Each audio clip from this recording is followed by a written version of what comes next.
Muy bien, 9 de la mañana, 17 minutos y ya nos metemos con la primera de las entrevistas que tenemos esta mañana aquí en Arriba Gente. Vamos a hablar de la situación del COVID-19 en nuestro país.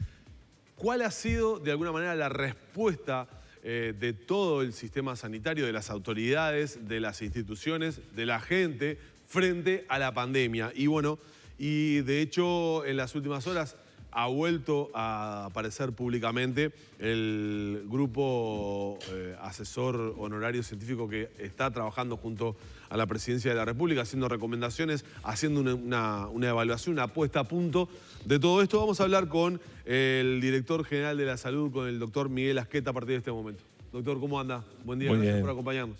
Muchas gracias a ustedes, Daniel. Un saludo grande a los compañeros del piso y, por supuesto, a los televidentes. Bueno, ayer tuvimos una conferencia de prensa de los tres científicos que son, digamos, la cabeza visible de más de 60, en realidad, especialistas que están trabajando y asesorando el Poder Ejecutivo. Una conferencia de casi una hora. ¿Qué fue lo más importante que usted destacaría de esa conferencia? Lo pongo en el lugar del periodista de hacer una síntesis de lo más importante. Por supuesto. Lo más importante fue ver que tres personalidades no uruguayas, sino regionales y mundiales, tres expertos internacionales, tres personas de las cuales, si tú lo tuvieras aquí enfrente, solo con sus currículums abiertos y le pudieron contar a la gente lo que han hecho a lo largo de su vida, cada cual en su especialidad y en su materia, ¿no? Que ya lo han definido todos ustedes, sintetizaran en 50 minutos el trabajo que viene realizando la Academia Nacional, la Ciencia Nacional, los funcionarios que tiene el Estado uruguayo.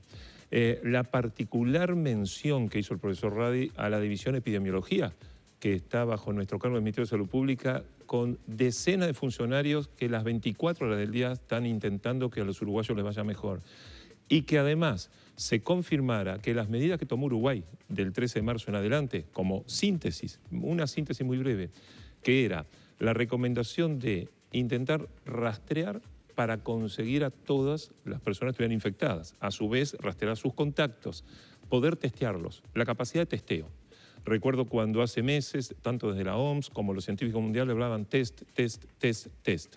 Uruguay hoy, en proporción a su población, es de los países que más test ha realizado y tiene y va a seguir con la capacidad de testeo. Y luego de testear y de detectar, seguir los hilos epidemiológicos. Este es el resumen. Danilo, es poder, y para traducirlo tal vez hasta más sencillo, detectar dónde puede estar cada paciente infectado, testearlo, confirmarlo y a lo que luego es, por protocolos, ¿no? Sus contactos estrechos, contactos alejados, lugares de trabajo y demás, poder seguirle el hilo epidemiológico. Eso es lo que ha hecho que el Uruguay tenga este estatus sanitario. Y lo confirma el grupo científico asesor honorario, como tú dices, que tiene a 40, 50, 60 de las cabezas más lúcidas del Uruguay y que no hace otra cosa que respaldarnos y nos sentimos muy reconfortados. La apertura, digamos, de la economía, el ir abriendo de a poco en forma progresiva, no todo junto, pero progresivamente, aquellos sectores que en definitiva el 13 de marzo se cerraron por la situación de pandemia, ha generado estos rebrotes. ¿Era esperable? ¿Ustedes esperaban que estos casos aparecieran? Sobre todo en el sector salud, donde no se había dado, o por lo menos no había aparecido con tanta importancia como ahora. Exacto. Era esperable.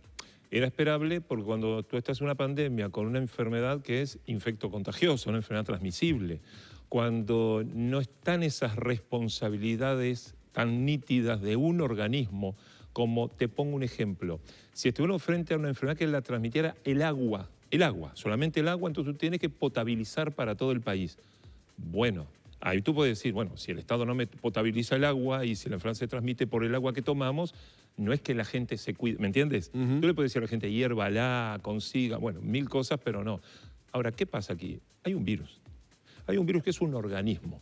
Es un organismo que está por el aire, anda por todos lados y lo portamos los que estamos, los que están o los que podemos estar infectados. Se va a transmitir. Bueno, solo dos cosas, como lo venimos diciendo hace 4 meses. O se recluye a la gente en una burbuja durante todo el tiempo hasta que vemos si la naturaleza extingue ese microorganismo, no es planteable, no es natural, no es lógico y con ninguna enfermedad se hace. Entonces, ¿qué sí había que hacer? En base a la evidencia científica, lo dijeron los científicos, que también nos reconforta la forma como lo dijeron, hace que las sociedades tienen que realizar sus actividades, las tienen que realizar en mayor o en menor medida, con determinados protocolos y cuidados, va a existir alguna circulación y algunas infecciones, y lo que debemos hacer es tener la mayor capacidad para controlar allá donde surjan casos, focos o brotes. Y es presumible que en la salud alguno pudiera haber. Hay países que se descontroló, hay sitios donde la salud, bueno, fue un verdadero desastre y se quedaron casi sin personal, pero sepamos, como dijo nuestro gran maestro, el profesor Cohen, que si hay 4 veces más chance que se contagie una persona si trabaja en la salud, vamos a estar expuestos a eso. Y es algo que va a ocurrir, hay que controlarlo lo más posible. Claro, ¿qué es lo que está pasando con la situación en esos centros de salud donde se están dando? Porque recuerdo cuando comenzamos a hablar de coronavirus en Uruguay allá por marzo, una de las preocupaciones era, por un lado, el tener camas disponibles Exacto. en los centros de terapia intensiva para eventuales pacientes que pudieran llegar a colapsar, entre comillas, el sistema, cosa que estamos muy lejos de que suceda ello en Uruguay. Y la otra era que a medida que se iba dando o que se iban dando contagios en los sistemas de salud y en el personal de salud, quedaban, entre comillas, también fuera de combate para asistir tanto a la población infectada por coronavirus como por otras enfermedades. En aquel momento era una de las preocupaciones. Ahora que se están dando estas situaciones, ¿preocupa el hecho de que la cuarentena que pueda llegar a generar en algunas mutualistas, en algunos hospitales, pueda resquebrajar la atención médica? Siempre nos preocupa que en casos de brotes intrahospitalarios sea tan grande que se genere lo que tú dices, sumado al multiempleo. Porque lo que ha ocurrido ahora, que en base a este brote importante en una institución, ustedes sí han dado números, que imagino que los han dado hoy de mañana, porque además normalmente sale dónde trabaja cada persona. Tenemos 3, 4, otros 5 centros, uno con 2, uno con 3, uno con 5 casos, porque la gente trabaja, se desplaza de un lugar al otro y cuando está asintomática lo puede llevar. Pero lo que tú dices es una realidad. Más que nos preocupa, nos ocupa permanentemente limitarlo. Pero ahí está la gran capacidad que adquirió el Uruguay. Indudablemente, si esta entrevista hubiera sido el 20-25 de marzo, tú no hubieras empezado hablando de los rastreos y los contactos y todo eso. Es presumible que me hubieras preguntado si tenemos camas, si tenemos capacidades, si tenemos camas de CTI.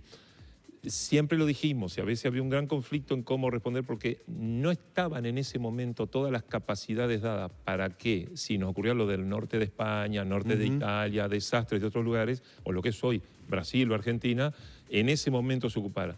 Pero sabíamos que la evolución natural iba a ser aumentar la capacidad. Había un firme compromiso de todo el Poder Ejecutivo de aumentar la capacidad y la evolución iba a ser lenta. No sabíamos en qué situación íbamos a estar 3 meses después, pero sabíamos que íbamos a tener las camas están.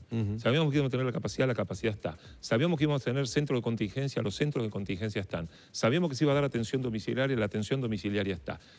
Por fortuna hay 3 pacientes en CTI, 1 en intermedio y algunos pocos en sala de cuidado moderado y después algunos casos activos. O sea que la situación expectante, controlada, es la que nos hace tener un serena tranquilidad. No es que seamos ni optimistas ni exitistas, serena tranquilidad que la situación está manejable. Las perillas del presidente las tiene muy bien agarradas, muy firmes y es manejable. Lore. Paganini ayer hablaba justamente de que el límite entre esta serenidad que estamos teniendo y que se desbarajuste la situación es muy débil, ¿no? Se puede pasar de un momento al otro. Y allí hablaba de la importancia de los testeos que usted mencionaba, se han incrementado exponencialmente, pero también de la capacidad de rastreo microscópico de casos. Y para eso también anunciaba que se iban a incrementar recursos de personas que llamen, que localicen a contactos de positivos. Desde el Ministerio de Salud Pública, ¿qué trabajo se está haciendo en ese sentido? Bien, Lorena, sí. Muy bien lo dijo el profesor Paganini, en algo que se confirmó hace 3 días o 4. Resaltar una vez más la capacidad de la entrega de los uruguayos. Nosotros tuvimos desde el inicio de la pandemia y durante unos 2 meses a voluntarios o gente que se pudieron conseguir pequeñísimas partidas, que eran básicamente estudiantes del año final de medicina, de licenciaturas de enfermería y demás, que o voluntariamente o de un pool que se había logrado de personas o con pequeños montos estaban en nuestra división de epidemiología realizando tareas de campo, llamadas, anotaciones, demás tareas para las que no hay que ser experto, hay que tener por supuesto conocimiento de las ciencias biológicas, digamos, pero que lo suplieron. Ahora lo que está diciendo Lorena es clave, es como dijo Paganini, no se tiene que desbordar el sistema. Para que no el sistema de internación, el sistema de rastreo, el sistema de encontrar el contacto y encontrar el contacto, ir a testearlo y luego seguirlo. Luego de encontrar el contacto y testearlo, si da positivo o si es negativo, pero es un estrecho contacto, a veces a los 7 días y a los 14, hay que llamarlo. Usted hizo fiebre, no la hizo. Eso hemos conseguido recursos esta semana. El Ministerio de Economía realmente volcó más recursos. El señor presidente el lunes nos lo confirmó. Hay una enorme sensibilidad y va a haber un número importante de estudiantes del último año de medicina. Algunos culminan ahora la carrera y van a quedar allí, y gente de la licenciatura en enfermería para reforzar la división de epidemiología, que hace una tarea de hormiga, pero hasta ahora ha sido suficiente. Claro, porque ese es un trabajo, digamos, de hormiga. Es decir, caso a caso, y un solo positivo genera y dispara un seguimiento X de contacto. Absolutamente. O sea que eso tiene un interés enorme en la gente, tiene un interés. Algún día van a venir los programas donde traigamos a nuestra gente de epidemiología para que expliquen. Es como las películas. Está la gente con los teléfonos. Yo ayer les preguntaba a la directora, ¿no tienen vinchas? Porque algunas vinchas anteriormente las usaron, pero no eran cómodas. Nos encantaría que tuvieran.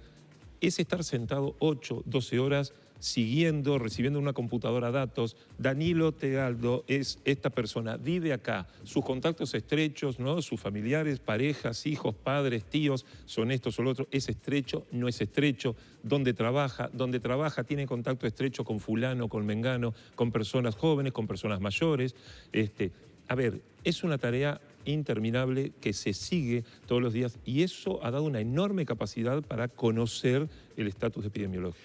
Cuando comenzamos a noticiar sobre estos brotes que se han dado en la salud, sobre todo este último brote importante acá en Montevideo, uno comenzaba a ver a los usuarios de redes sociales, también en los portales de noticias que se publicaba, digamos, sobre el brote, los comentarios muy críticos sobre el personal de la salud, como que había bajado un poco la guardia, como que no habían los cuidados necesarios o que no se estaban dando los cuidados necesarios.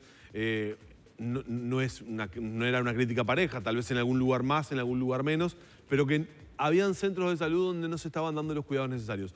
Ustedes hacen un relevamiento de los centros de salud, cómo se están llevando adelante los protocolos, qué tipo de cumplimiento se está dando. ¿Qué han visto justamente sobre los centros de salud, sobre el cumplimiento de protocolos, sobre medidas de protección, a la luz de estos casos de rebrotes en el sistema sanitario? Bien, lo que se ha visto en general, luego habrá informes culminados los procesos de fiscalización.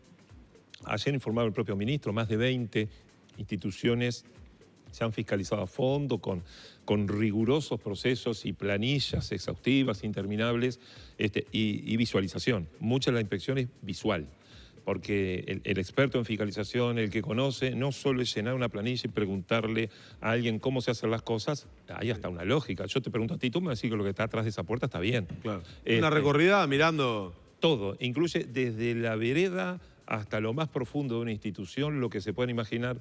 En líneas generales, las instituciones cumplen los protocolos que el Ministerio ha establecido en cuanto a todos los procedimientos y demás. A veces lo que uno encuentra son dificultades que pueden ser logísticas y hasta entendibles, que a veces algún ascensor, porque a veces hay muchísima gente y algunos ascensores donde tendría que subir exclusivamente bueno, de repente por saturación puede subir o bajar otra persona, protegida, hablo, pero como los fomites, como se llama técnicamente, los virus pueden estar en todos lados, a veces personas sin la mascarilla por alguna situación, que a veces uno va, le pregunta y explica, estaba comiendo. Bueno, como no te veo masticando, te pregunto. ¿Me entienden esto tan lógico que a veces ocurre? Y hay sitios como los vestuarios, los comedores y demás, donde a veces uno presume que, como tú dices, puede haber una o mayor relajación en conductas individuales, solo presunciones, pero bueno, hay que vigilar muy intensamente todo eso y, por supuesto, las medidas de bloques quirúrgicos, CTI, centros de tratamientos y demás, esas no tenemos duda que se han cumplido todas. Pero esto es una infección.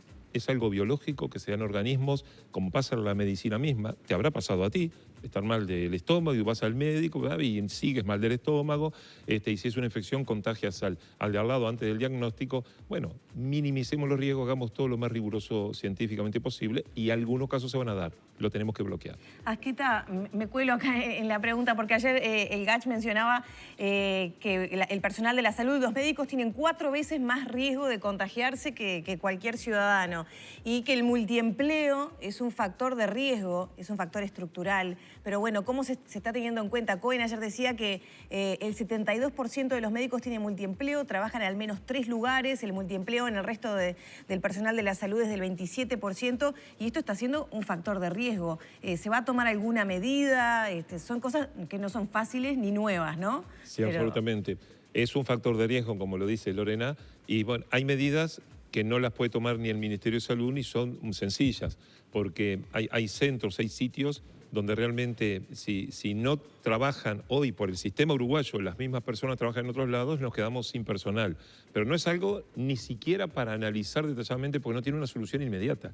Que en algunas especialidades médicas, que en algunos tratamientos médicos en nuestro país, por su razón poblacional, cantidad de población y razón de la inversión o del gasto, no podemos tener centros altamente especializados en cada institución con 20.000 personas afiliadas. Entonces eso hace que a veces se tenga que trasladar. Por ello es que hay que cumplir los protocolos. Cuando se cumplen los protocolos, se minimizan los riesgos. Minimizar los riesgos no quiere decir que se anule, porque es prácticamente imposible anular el riesgo. De hecho, estamos frente a una pandemia que no hay un país que tenga 0 casos y donde hay casos, luego se multiplican. Minimizar los riesgos, cumplimiento de protocolos, y ese es el objetivo. Ojalá, esto no tiene nada que ver con el coronavirus en sí, pero ojalá esto dé lugar a otras discusiones que hay que dar en el país sobre el empleo del personal de la salud, sobre la forma de trabajo, sobre los salarios y demás. Es harina de otro costal, pero que por supuesto hoy lo que estamos haciendo es minimizar los riesgos, seguir totalmente controlando los lugares de trabajo y hay además algunas cosas se pueden hacer como crear cohortes. Cuando en algunos servicios de salud se dieron en determinados lugares donde hay pocos profesionales que no abundan en el país y existe un paciente COVID, ¿qué se hace? A veces se hace una cohorte, se separa, se pone en un sitio aislado y lo sigue atendiendo el personal de la salud, pero el personal está exclusivo para él. Y si ocurriere algún caso de otro paciente, se lo puede llevar ahí, ¿me entienden? Pasó con los centros de diálisis, cuando tuvimos en 2 o 3 positividades, ¿qué se pensó en un primer momento? Algunos se puede cerrar 24, 48 horas hasta que se testee todo y se controle. Y se pueden crear cohortes, se puede generar un centro donde se dialicen los pacientes, porque el paciente, por ejemplo, insuficiente renal crónico, está preso de su enfermedad porque no puede esperar 40 días o 15 días. Necesita sí o sí ir a hacer el tratamiento. Cada 3 días tiene que dializarse o lo que establezca el nefrólogo, pero nunca van a ser 15 días. Entonces ahí está también el personal de la salud que sabe que ese paciente tiene una enfermedad, sabe que, obvio, se puede contagiar, pero eso lo sabemos los que entramos a la Facultad de Medicina, que vamos a atender tuberculosis, que vamos a atender HIV, que vamos a atender hepatitis y tenemos que cuidarnos y tenemos que intentar que las instituciones nos den las garantías para trabajar en las mejores condiciones. Ya que mencioné el tema de los centros de diálisis, se hicieron, el Fondo Nacional de Recursos emitió un comunicado en las últimas horas que se hicieron 180 testeos, si no recuerdo mal la cifra, y que por suerte todos dieron negativos. ¿Para estos casos se vuelve a hacer un testeo dentro de 7 días o una ventana allí de tiempo desde el que se conocieron los casos positivos o no? No, se le hace solo, está establecido a quienes. A quienes hayan sido positivos, a quienes puedan ser contactos estrechos, y no se hace a las personas que solo por trabajar, ¿entiendes? Que han estado en otros turnos o que han trabajado en otros días, que no han estado en contacto directo con los pacientes, se los testea como para tener la fotografía del hoy. Eso se hizo en la institución cuando decidimos testear a todo el personal que trabajó los últimos, creo que 20 o 22 días en una torre. Claro, toda la torre de médica uruguaya. Fueron 2.000, 2.200, todavía siguen algunos test, porque imagínate quien trabajó hace 22 días, hizo una ecografía y tal vez no está en la torre ahora. Se lo rastreó, se lo buscó y vino y se le hizo el test. A esa persona no se la repites a los 7 días. Quería dar ese ejemplo, ni se lo cuarentena. Pues un tema de contacto, de estrechez, de dónde y cómo ha trabajado, pero los centros de hemodiálisis fuimos muy rigurosos, pero ojo, obtuvimos la mayor colaboración de ellos, del personal, de todo el ofrecimiento de uno y del otro para dializar a un paciente, aunque fuera de otro. A ver, la colaboración es máxima. Todos sabemos a lo que está.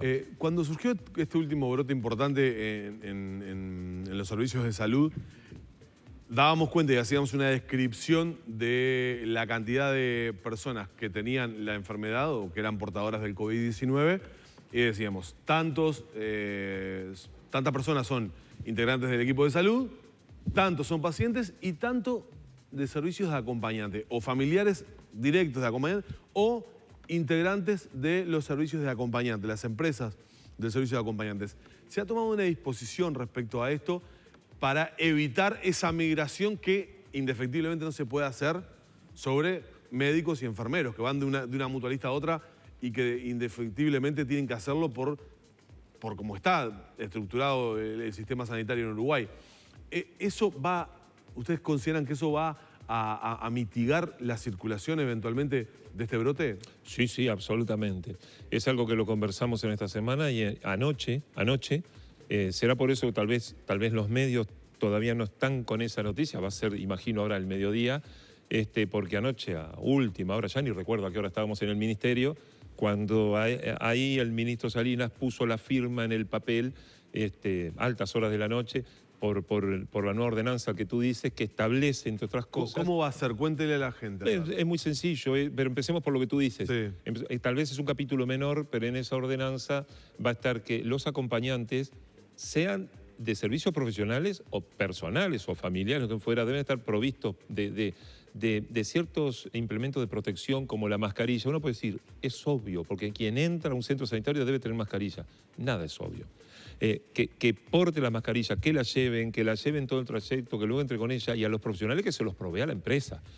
Por supuesto, la mascarilla, una sobretúnica, que tengan guantes descartables, no para el uso permanente. Nosotros siempre le decimos a la gente, no permanente, pero sí para cada vez que hay que hacer una maniobra, acercarse o mover al paciente y luego tirarlo. Tanto para el acompañante como para el familiar. El familiar es un acompañante de un contacto estrecho. Ajá. Quien esté con un paciente que potencialmente sea COVID, salvo que esté a 3 metros mirándolo, leyendo el diario 20 minutos, porque tú viniste a relevar a otro, pongo un ejemplo burdo, claro, se considera que sos contacto ¿Pero estrecho. esto para los casos COVID o para todo aquel que ingrese a un sanatorio a cuidar a alguien? No, para todo aquel. Quise decir lo del COVID solo por diferenciar lo que es contacto estrecho o no. Doctor, ¿y quién va a proveer de esos materiales si la persona no lo lleva? Es decir, porque eventualmente mascarilla puede llevar, pero tal vez el acompañante, si no corresponde a un servicio de estos que están con personal digamos, calificado para eso, puede ser un acompañante, un familiar, un vínculo estrecho de esa persona, tal vez no tenga guantes, tal vez no tenga una sobretúnica. ¿Quién se lo provee? Se va a reglamentar ahora en el transcurso del día y esta tarde lo vamos a informar en una reunión que vamos a hacer con todos los prestadores del país.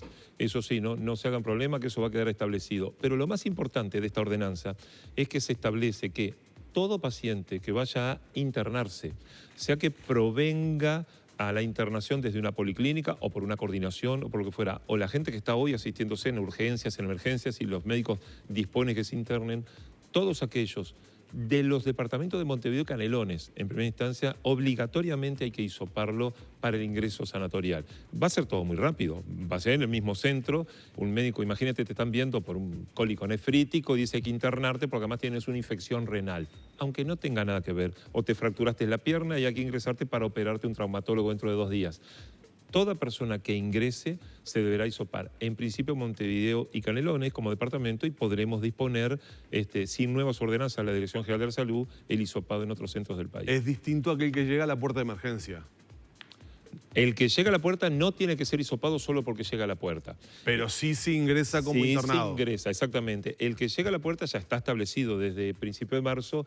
Si tiene algún síntoma sospechoso de COVID cualquiera, ingresa por otro circuito. Le llaman circuito COVID o amarillo, rojo, le ponen colores, no importa.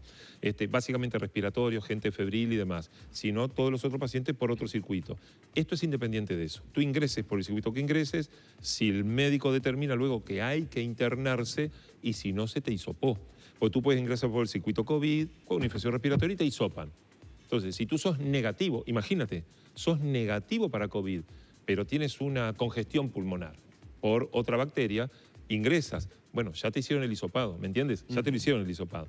Pero cualesquiera de las otras razones por las cuales no se hisope un paciente a la emergencia o la urgencia y va a ingresar, debe ser hisopado. Es de muy fácil instrumentación porque es pedir el hisopado, hacerlo, esperar unas horas y después ingresar. Asquita, ¿y eso cómo exige las capacidades de procesamiento de los laboratorios de los centros de salud, de los laboratorios en general que hay disponibles? Esta medida, por ejemplo, ya se venía llevando a cabo desde abril en el Pereira Rosell, pero hubo dificultades, ¿no? Que había que readaptar los tiempos, sobre todo, del laboratorio del centro de salud y también de otros laboratorios externos, públicos o privados, que quizá no estaban dedicados solo al diagnóstico, sino a temas más estadísticos, y que esos resultados se requieren en horas, ¿no? No puedes tener Exacto. 3, 4 días al paciente esperando. Exacto.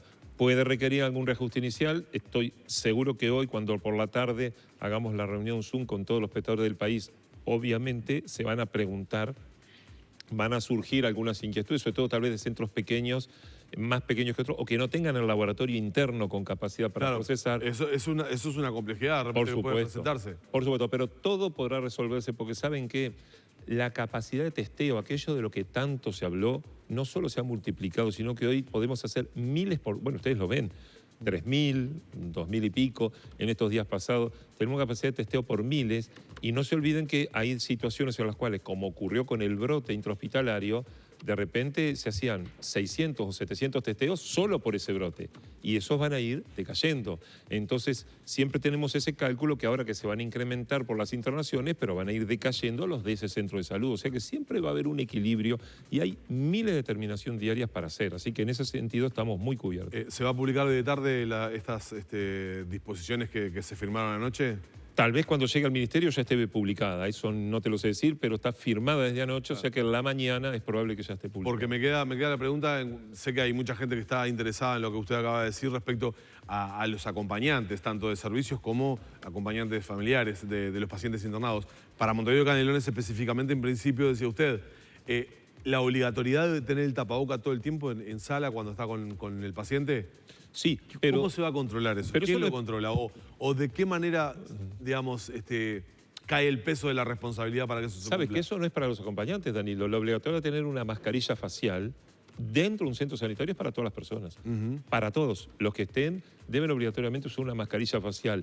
Y lo de los controles, no quiero eludir eso último. Por supuesto que el responsable de cada servicio debe ser el que controle. Tú tienes un X servicio donde el responsable de turno hay una licenciada en enfermería que tiene que controlar lo que tiene que controlar ese tipo de cosas. Tienes médicos, jefes o directores técnicos, deben controlar esas cosas. Como siempre sabemos, cuando decimos deben controlar, a veces no es el individuo, sino que tiene la responsabilidad. Delegará en quien tenga que delegar. Pero ocurre. No, pero digo, hace el turno, comienza el turno de la guardia del mediodía, hacen el turno y la recorrida las enfermeras con la licenciada o el licenciado, ingresan a una sala y una sala con internación y ven que hay un acompañante, en este caso un familiar que está con su familiar internado y no tiene la mascarilla, le tiene que marcar que se ponga la mascarilla. Le tiene que marcar que se ponga la mascarilla. No nos cabe duda que en esos casos, si existiera una dificultad real porque la persona por razones económicas o lo que sea, no la pudo traer, se le olvidó, no la pudo pagar, no nos cabe duda que con la disposición que han tenido las instituciones demás se le van a disponer una y le solicitarán que no sea la práctica habitual. Pero convengamos que ha habido una enorme disposición y los controles también somos conscientes que los hacen.